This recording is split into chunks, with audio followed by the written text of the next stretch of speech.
Hello বন্ধুরা, তোমরা সবাই কেমন আছো? আশা করি সবাই ভালো আছো। আজকে আমি রান্না করব বোয়াল মাছের ভুনা। প্রথমে মশলাটাকে ম্যারিনেট করে নিয়েছিলাম। পেঁয়াজ, আদা, জিরা, রসুন, গরম মশলা আর লেবুর রস দিয়ে ম্যারিনেট করে রেখেছিলাম। তারপর কড়াইয়ে সরিষার তেল দিয়ে 2টা তেজপাতা, লঙ্কা আর আস্ত জিরা দিয়ে ভেজে নিয়ে মশলাটাকে দিয়ে দিলাম। তারপর মশলাটাকে সুন্দর করে কষিয়ে নিলাম।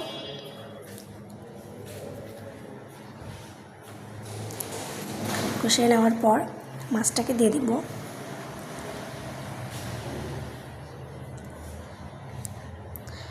মাছটাও সুন্দর করে কষিয়ে নেব।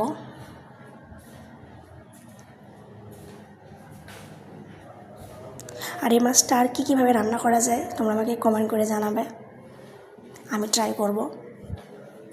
মাছটা কষানো হয়ে গেছে, তারপরে একটু জল দিয়ে দিলাম। তারপর মাছটাকে সুন্দর করে ফুটিয়ে নেব।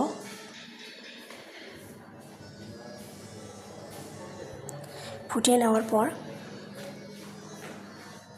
নামিয়ে নেব। নামিয়ে নেওয়ার পর ঠিক 5 মিনিট পর দেখবেন যে তরকারিটার কত সুন্দর কালার আসছে। আমার রান্নাটা কেমন লাগলো তোমরা সবাই কমেন্ট করে জানাবা। আর অবশ্যই আমার পেজটিকে ফলো করে লাইক, কমেন্ট, শেয়ার করবা। Thank you.